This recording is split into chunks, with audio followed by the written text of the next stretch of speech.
Hello there and welcome to another cool smartphone unboxing with me, Gary.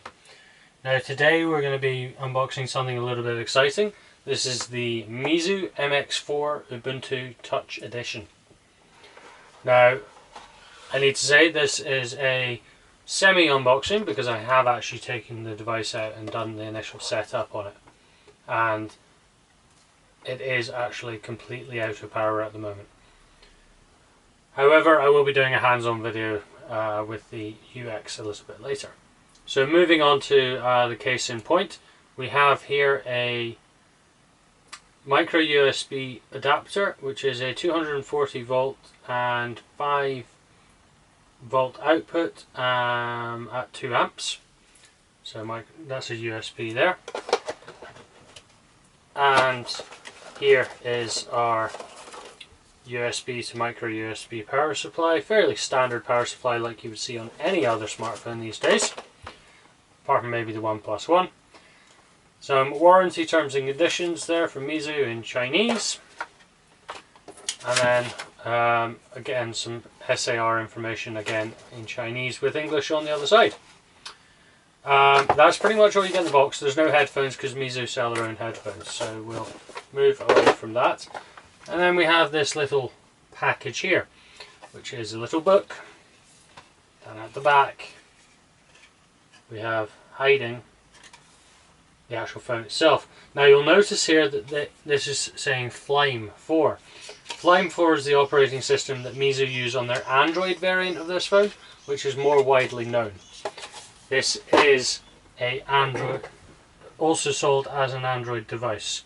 So you can see here we have a gorgeous 5.36 inch LED display that comes in at a resolution of 1920 by 1152 with a 418 pixel per inch density. It is a very bright display. It's also got Gorilla Glass 3 and I didn't really have to have the brightness turned up that much at all. I've not done a lux measurement on it because I just don't have that equipment to hand. The rear camera on this phone is a beauty.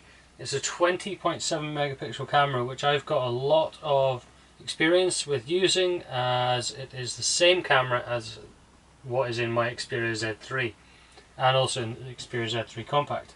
There's a 4x digital zoom on that and a 300-degree panorama lens.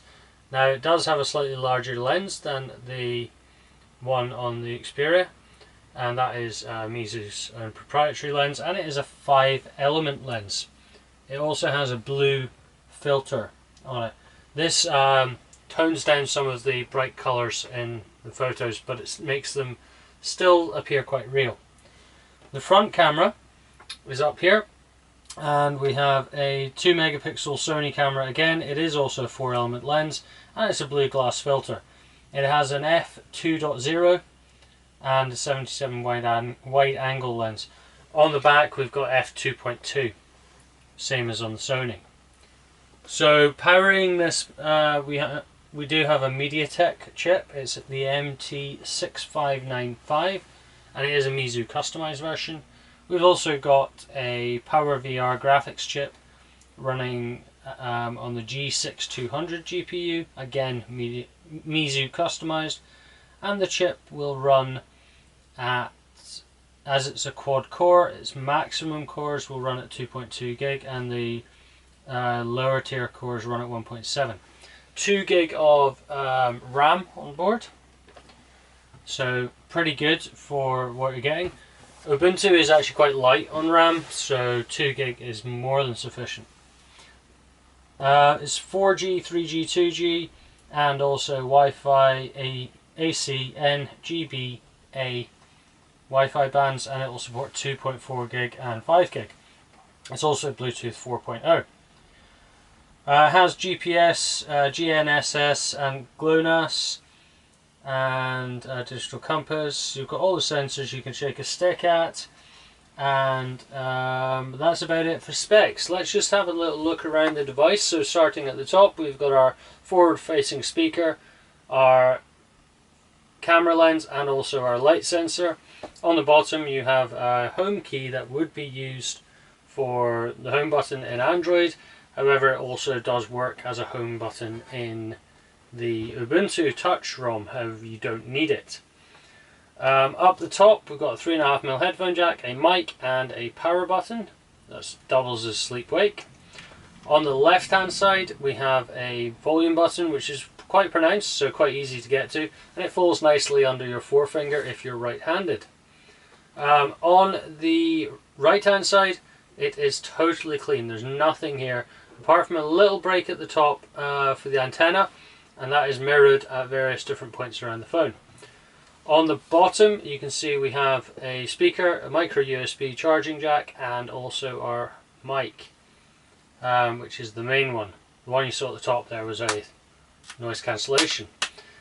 The back is removable, however it is only removable to show you that you've got a single SIM slot. Now I currently have a EE SIM in there, and I've been doing some data tests on that and it seems to be pretty good.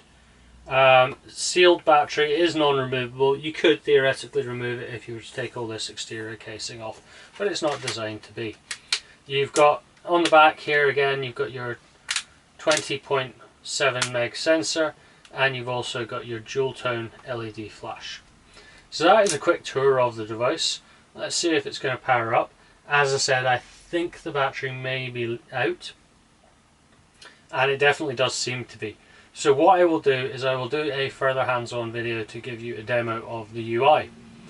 Now, for those of you who have been following my Ubuntu journey, you will be aware that I've also been testing another phone from Ubuntu. Now this one, the BQ Aquarius E5, this came out slightly before the Miezu, and it does come in at a much lower price point, which does make it quite interesting.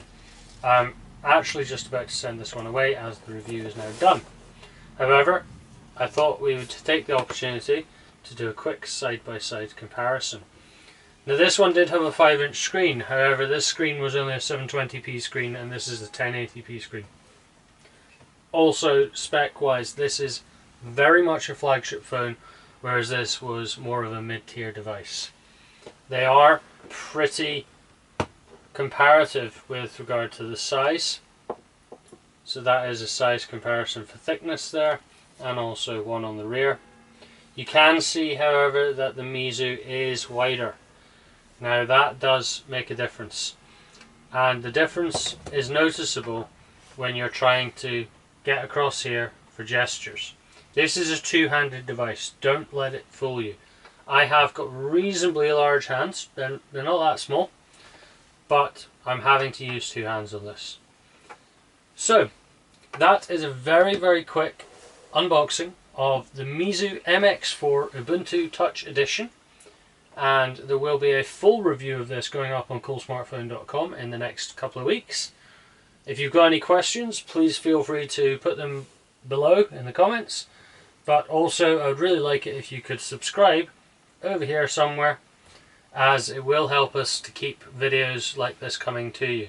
Also feel free to check out www.coolsmartphone.com for loads of content like this, and there is also a really cool weekly podcast where we discuss things all techie. Thanks very much, and goodbye.